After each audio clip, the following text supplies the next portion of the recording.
You're listening to Unlocking Vulnerability, a podcast produced by Helen, helping you better understand consumer vulnerability.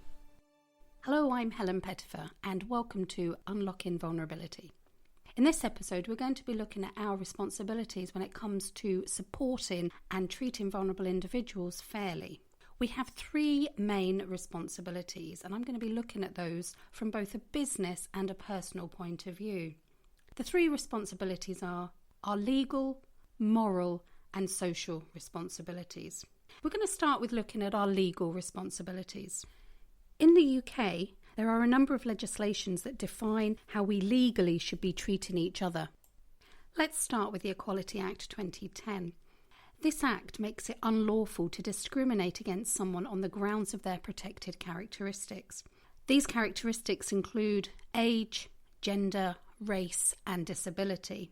Although this act is positioned for employers in the workplace, it really is relevant to how every individual should be treated. It's all in the name, the Equality Act.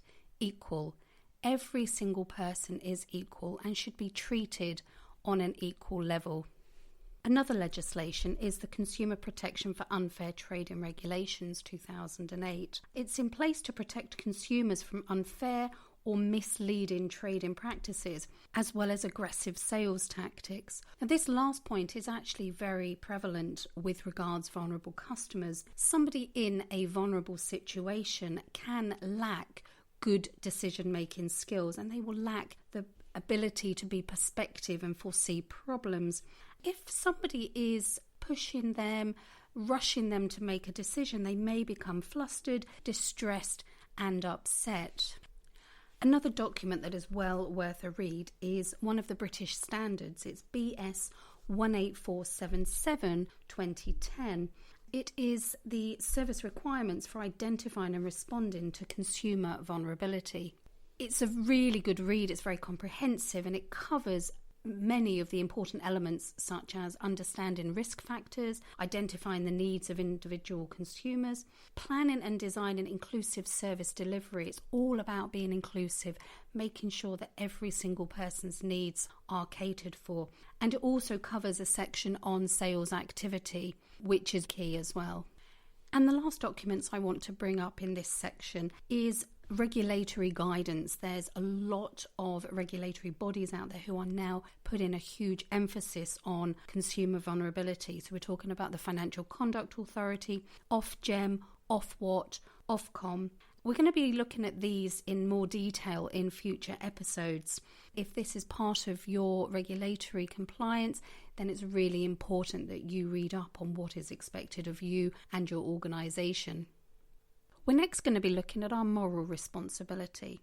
One of the definitions of the word moral is defined as standards of behaviour, principles of right and wrong. Now, as individuals, we each have a set of morals and principles that we hold ourselves accountable to.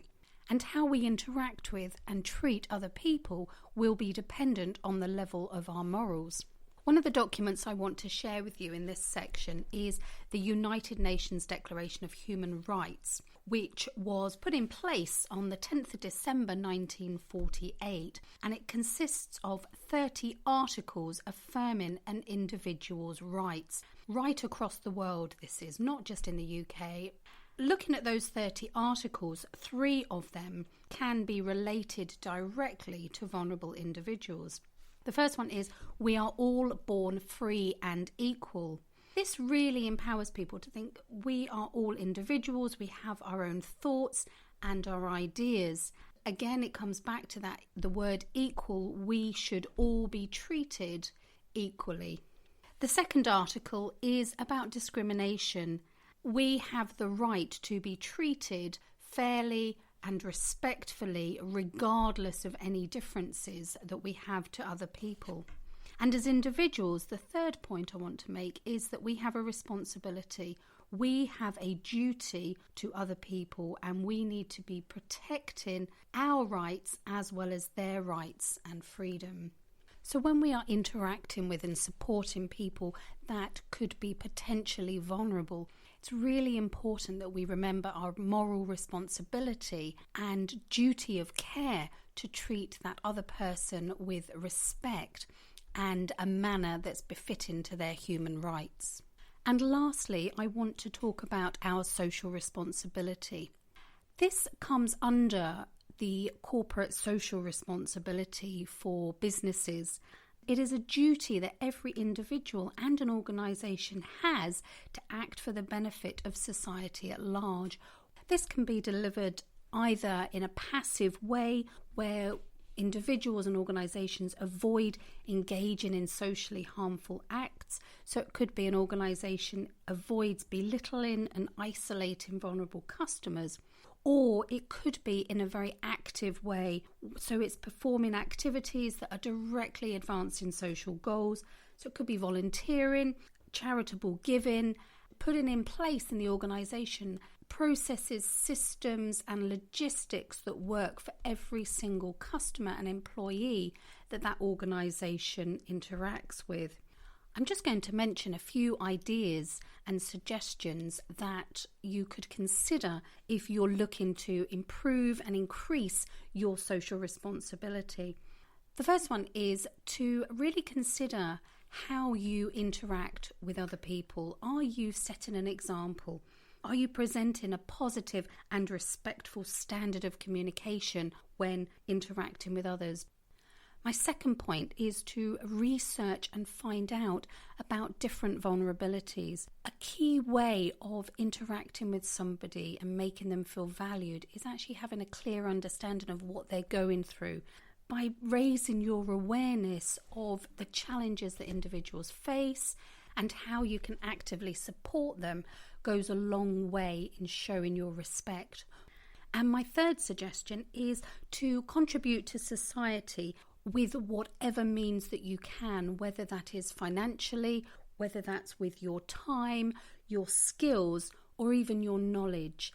I really want to encourage you to get out and about into the community, interact with people in their own environment. Such a worthwhile opportunity, and you will reap the benefits too from this. So bringing everything together that we've covered in this episode, it's all about creating that culture, whether as an individual in your family life or whether in your organisation.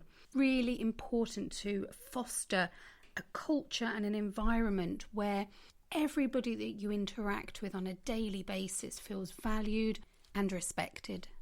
I'll finish today's episode with a quote from Buddha.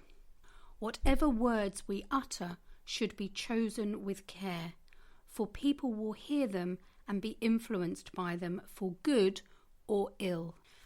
Remember to subscribe to this podcast and please also leave a review. That would be great.